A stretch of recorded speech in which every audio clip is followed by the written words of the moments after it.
ये स्टूडेंट्स आज फर्दर हमने स्टार्ट करना है हमारा टॉपिक। जैसे कल हमने नॉर्मली किया था कि शॉर्ट रन इक्विलिब्रियम आउटपुट क्या होता है, और जर्नल हमने रिविजन्स की थी और aggregate supply and aggregate demand की। तो अब बच्चे देखो, जो हमने इक्विलिब्रियम अपना जीडीपी इक्विलिब्रियम अगर हमने जो देखना होता है वो आपका हमने दो अप्रोच से देखना है। एक तो आएगा आपका aggregate supply and demand basis पर, और एक आएगा आपका savings and income approach basis पर। तो जो डिटर्मिनेशन ऑफ इक्विलिब्रियम आउटपुट है उसको हम इक्विलिब्रियम इनकम भी बोल देते हैं। जैसे मैंने पहले बोला था कि जीडीपी आपका आउटपुट से रिलेट करता है। क्लियर? तो तो जीडीपी बेसिकली क्या है, उसको हम इनकम भी बोल देते हैं, क्योंकि output relates to your aggregate supply, और एग्रीगेट सप्लाई किसकी इक्वल होती है? इनकम की इक्वल होती है। तो आउटपुट इक्विलिब्रियम ऑफ आउटपुट या जीडीपी और equilibrium of income same thing होती है आपकी। ठीक है, तो आज हम फर्स्ट अप्रोच करेंगे इसकी, that is aggregate supply and demand approach. तो यहाँ पर देखो बच्चे, हम अपना इक्विलिब्रियम लेवल कैसे लेके आएंगे जहाँ पे आपकी एग्रीगेट सप्लाई एग्रीगेट डिमांड के इक्वल होगी। अब इनकी जो मीनिंग है वो आपको बहुत बार एक्सप्लेन कर चुकी हूँ कि एग्रीगेट सप्लाई कौन सी होगी, प्लान्ड आउटपुट होती है जो हमारे हम इकोनॉमी में करते हैं। क्लियर? तो इनको जैसे मैंने पहले बोला था, हम माइक्रो लेवल पढ़ रहे हैं, तो इसमें हम प्राइस के साथ इनका रिलेशन शो नहीं करते हैं। तो प्राइस क्या रहता है? ऑलवेज कांस्टेंट रहता है।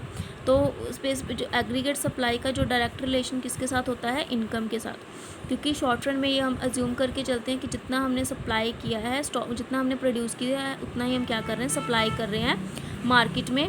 ठीक है, मतलब उतनी ही डिमांड जनरेट हो रही है, और अगर डिमांड जनरेट हो रही है तो उतने ही हमें क्या जनरेट हो रही है? इनकम जनरेट हो रही है। तो एग्रीगेट जो सप्लाई है उसकी डायग्राम आपने पहले भी की हुई है कि ऑलवेज 45 डिग्री एंगल्स पर जाती है। क्यों? क्योंकि जितने लेवल से इनकम इंक्रीज़ करती है उतने ही सेम लेवल पर एग्रीगेट सप्लाई इंक्रीज़ करती है। ठीक है, तो ऑलवेज ज़ीरो से स्टार्ट होगी। अगर देखो आप कुछ सप्लाई नहीं कर रहे हो तो आपको कोई भी इनकम जनरेट नहीं होगी। ठीक है, तो आपकी ऑलवेज किस एंगल पे होती है? 45 डिग्री एंगल पे। देन आता है बच्चे एग्रीगेट डिमांड। अब aggregate demand as you all know desired expenditure और प्लान्ड एक्सपेंडिचर। ठीक है, जो हम प्लान करके चलते हैं एक अकाउंटिंग के ईयर में कि हम कितनी इकोनॉमी में खर्चा करेंगे, प्लान्ड एक्सपेंडिचर। तो ये बच्चे दो इसके कंपोनेंट्स होते हैं। जैसे हमने एग्रीगेट डिमांड में किया ही है, ये कंजम्पशन प्लस इन्वेस्टमेंट होता है। तो कंजम्पशन एक्सपेंडिचर से रिलेट करता है और इन्वेस्टमेंट एक्सपेंडिचर से रिलेट करता है। अब देखो बच्चे, जब हमने एग्रीगेट डिमांड करनी है तो इसमें जो हम लेवल रखेंगे इन्वेस्टमेंट का, क्योंकि हम देखो शॉर्ट रन कर रहे हैं, तो शॉर्ट रन में अपनी इन्वेस्टमेंट को टाइम टू टाइम चेंज नहीं करते। तो हम ये अज्यूम करके चलते हैं कि शॉर्ट रन में जो हमारी इन्वेस्टमेंट एक्सपेंडिचर है वो ऑटोनोमस रहती है। ऑटोनोमस मतलब सेम लेवल पर रहती है, इनकम के साथ वो क्या है? इम्पैक्ट नहीं करती, इफेक्ट नहीं करती कि अगर इनकम इंक्रीज़ हो रही है तब भी आपकी जो इन्वेस्टमेंट है उतने लेवल पे ही रहती है। बेसिकली ऑटोनोमस एक्सपेंडिचर आप या फिर ऑटोनोमस इन्वेस्टमेंट इस चीज़ को भी बोल सकते हो कि जो जितनी आपको मिनिमम रिक्वायरमेंट है अपनी इकोनॉमी में इन्वेस्टमेंट करने की। ठीक है, तो चाहे वो प्राइवेट बेसिस पे हो या पब्लिक कौन सी? जो गवर्नमेंट इन्वेस्टमेंट करती है, और प्राइवेट जो प्राइवेट प्रोड्यूसर्स इन्वेस्ट करते हैं। तो इतनी मिनिमम इकोनॉमी में इन्वेस्टमेंट होनी चाहिए। इन्वेस्टमेंट होगी तभी आप कुछ प्रोडक्शन करोगे तभी वो सेल होगी, और सेल करोगे तभी इनकम जनरेट होगी। ठीक है, और अगर इनकम जनरेट होगी तभी आप फर्दर क्या करोगे? एक्सपेंडिचर करोगे। तो ये एक कंप्लीट क्या चलती है? एक चेन चलती है। ठीक है, तो इसमें देखो डिज़ायर्ड कंजम्पशन एक्सपेंडिचर आपका जो रिलेट करता है, consumption expenditure as you all know हम पहले भी करके आए हैं, आपका लेवल ऑफ इनकम के साथ रिलेट करता है। क्लियर? तो अगर आपकी जो लेवल ऑफ इनकम है अगर ज़ीरो है, उस टाइम पर भी आप कुछ ना कुछ क्या करोगे? कंज्यूम करोगे, क्योंकि वो क्या होती है? आपकी ऑटोनोमस कंजम्पशन। ठीक है, क्योंकि आपको लिविंग के लिए ऑब्वियसली एक कंजम्पशन की ज़रूरत है। तो अगर इनकम ज़ीरो है उस लेवल पर भी आप क्या करते हो? कंजम्पशन। ज़ीरो इनकम लेवल पर भी आप क्या करते हो? कंजम्पशन करते हो। तो इसमें बच्चे देखो इन्होंने अलग अलग शो किया। आप चाहे तो डायरेक्टली एक डायग्राम पे भी दोनों को शो कर सकते हो। जैसे देखो यहाँ पर इनकम का रिलेशन दिखा रहे हैं इन्वेस्टमेंट के साथ। ठीक है, सिर्फ इन्वेस्टमेंट के साथ दिखा रहे हैं यहाँ पर कि इन्वेस्टमेंट आपकी स्टेबल है, चाहे इनकम जो मर्जी हो, ठीक है। जैसे मैंने बोला ही है कि एक इकॉनमी में नीड जितनी होनी चाहिए एक इन्वेस्टमेंट की, ठीक है, उसको हम क्या बोलते हैं, इन्वेस्टमेंट, ऑटोनोमस इन्वेस्टमेंट की इतनी रिक्वायरमेंट होती ही है इन्वेस्टमेंट करने की। देन आता बच्चे कंजम्पशन। सी फंक्शन आप ऑलरेडी कर चुके हो कि जो आपका इनकम है, ठीक है, वो तो ऑब्वियसली ऐसे आपका जाएगा, ठीक है, अपवर्ड। और जो कंजम्पशन है आपकी, कंजम्पशन आपकी ऑलवेज ज़ीरो से अबव स्टार्ट होती है, क्योंकि कंजम्पशन आपकी कभी भी ज़ीरो नहीं हो सकती। क्लियर। तो ज़ीरो लेवल पर भी आप कुछ ना कुछ कंज्यूम करोगे।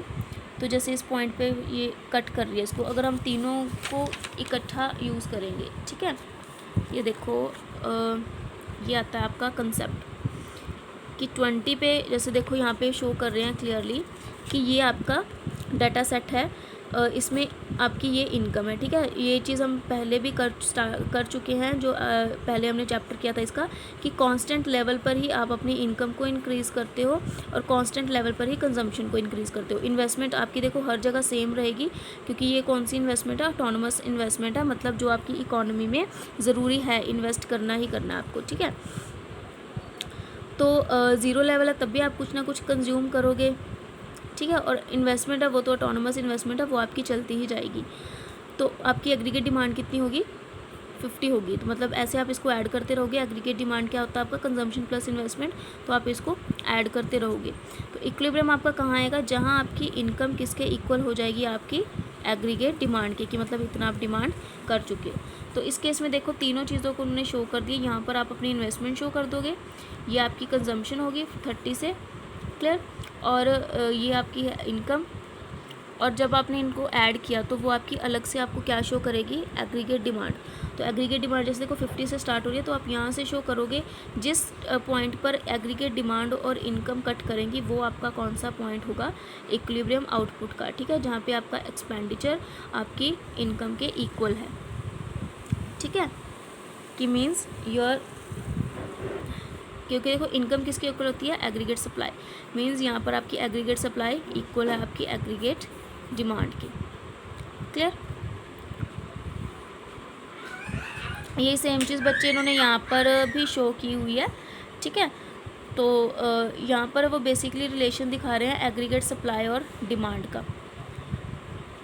क्लियर। क्योंकि देखो आप सेम ये वाला भी यूज़ कर सकते हो, यही यूज़ कर सकते हो सेम, चाहे, क्योंकि इन्होंने अलग अलग दिखा दिया इस कंसेप्ट को, क्योंकि देखो आपका डाटा भी सेम है और डायग्राम भी बेसिकली सेम है। सिर्फ चेंज क्या किया उन्होंने यहाँ पर सिर्फ वो इम्पैक्ट अकेला एग्रीगेट सप्लाई और डिमांड का दिखा रहे हैं कि इनकम आपकी इक्वल हुई सप्लाई, एग्रीगेट सप्लाई के। यहाँ पर वो कंजम्पशन और इन्वेस्टमेंट को शो नहीं कर रहे, इक्विलिब्रियम पॉइंट दिखा रहे हैं, तो वो सिर्फ एग्रीगेट सप्लाई और एग्रीगेट डिमांड को दिखा रहे हैं। तो डिपेंड करता है बच्चे, ज़रूरी नहीं कि आपको ये अलग से दिखानी पड़ेगी इक्विलिब्रियम लेवल दिखाने के लिए, आप ये फंक्शन भी यूज़ कर सकते हो, बट यहाँ पर आप इनकम के साथ एग्रीगेट सप्लाई क्या है शो कर दो, ठीक है। क्योंकि समटाइम्स ये हो सकता है कि यहाँ पे कन्फ्यूज़न ज़रूर क्रिएट हो सकती है, क्योंकि देखो इनकम जो है कंजम्पशन को भी कट कर रही है, तो समटाइम्स हमें ये हो जाता है कि ये इक्विलिब्रियम लेवल है, बट इक्विलिब्रियम लेवल कौन सा आएगा, जहाँ पे aggregate supply equals to aggregate demand है। तो डिपेंड करता है, अगर आप सी एंड आई फंक्शन को कंबाइन करके ए डी फंक्शन दिखाना चाहते हो तो आप ये यूज़ कर सकते हो, ठीक है। अगर आपने जो सिंपल इक्विलिब्रियम लेवल दिखाना है तो आप यहाँ पर सिर्फ और सिर्फ एग्रीगेट सप्लाई और एग्रीगेट डिमांड भी शो कर सकते हो, no doubt, but data set आपको कंप्लीट ही रखना पड़ेगा, ठीक है। क्योंकि देखो जब तक कंजम्पशन इन्वेस्टमेंट नहीं लिखोगे तब तक आपके पास एग्रीगेट डिमांड नहीं आएगा, और इनकम तो आपके पास होगी क्योंकि इनकम ऑलरेडी इक्वल होती है आपकी एग्रीगेट सप्लाई की। क्लियर। तो जैसे देखो इसके क्वेश्चंस आएंगे बच्चे आपको, ये क्वेश्चंस हम ऑलरेडी उस चैप्टर में भी कर चुके हैं। देखो वही सेम जो आपने कंजम्पशन फंक्शन जैसे किया था या सेविंग फंक्शन किए थे, तो वही सेम जो रूल्स हैं वो यहाँ पर भी आपके एप्लीकेबल होंगे। अब जैसे देखो यहाँ पे वो बोल रहे हैं कि हमने इनकम को फाइंड आउट करना है, तो उस केस में उन्होंने हमें कंजम्पशन का फंक्शन दे दिया कि ये आपका कंजम्पशन है, ठीक है, और ये आपकी इन्वेस्टमेंट है। अब एज यू ऑल नो, देखो इनकम किसकी इक्वल होती है, एग्रीगेट डिमांड के। तो इनकम किसकी इक्वल हुई, कंजम्पशन प्लस इन्वेस्टमेंट। तो इनकम को जब आप इलेबोरेट करोगे, देखो कंजम्पशन को उन्होंने किसके इक्वल माना, 100 + 0.5y, तो आप यही सेम लिख दोगे 100 + 0.5y, क्लियर, प्लस इन्वेस्टमेंट, तो इन्वेस्टमेंट कितना बोला उन्होंने 1000, तो ये आ गया आपके पास प्लस 1000। अब देखो बच्चे ये इनकम है, यहाँ पर इनकम का साइन है और यहाँ पर आपके पास भी इनकम का साइन है, दैट इज़ 0.5y, तो यहाँ पर हम इसको अज्यूम कर लेंगे दैट इज़ 1y। तो y वाली टर्म्स को क्या कर लेंगे हम, एक तरफ कर लेंगे y - 0.5y, तो वो कितना आया 0.5y। 100 + 1000 वो कितना हो गया 1100, जब इसको डिवीजन किया that is income your 2200, clear. Next देखो बच्चे क्वेश्चन की, ये आप ऑलरेडी करके आ चुके हो, जैसे इसमें हमने कंजम्पशन फाइंड करना है, इनकम आपको दी हुई है 6000 की और कंजम्पशन का ओवरऑल फंक्शन दिया हुआ है, सी फंक्शन दिया हुआ है, तो हमने इसको फाइंड आउट करना है सी को।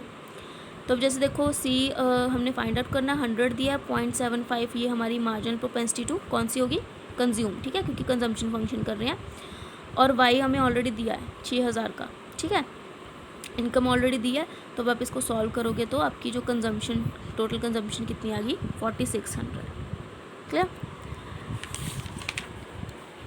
नेक्स्ट देखो बच्चे, ये वाला जो बच्चे दोनों कंसेप्ट हैं वो मैं आपको जस्ट ओवरव्यू दूंगी इसका, क्योंकि इसके रिलेटेड जो आपने टॉपिक है वो जो नेक्स्ट चैप्टर आएगा हमारा related to aggregate supply and demand, उसमें करना है, ठीक है। यहाँ पर जस्ट उन्होंने थोड़ा सा ही मीनिंग किया है कि कैसे अगर एग्रीगेट सप्लाई अगर एग्रीगेट डिमांड से ज़्यादा है तो उस केस में हमें क्या करना पड़ेगा, अपने अनवांटेड स्टॉक को क्लियर करने के लिए अपनी प्रोडक्शन में क्या करना पड़ेगा, कट करना पड़ेगा, हमें अब प्लान करना पड़ेगा कि हम अपनी प्रोडक्शन को क्या कर दें, कट कर दें, ताकि जो हमारे पास ऑलरेडी बचा हुआ स्टॉक है वो हम सेल कर सकें, ठीक है। तो इस केस में वो बोल रहे हैं कि ऑटोमेटिकली जो एग्रीगेट सप्लाई होती है ना, अपने खुद को क्या है ऑटोमेटिकली अरेंज कर लेती है according to the aggregate demand, but ये इतना ईजी भी नहीं है।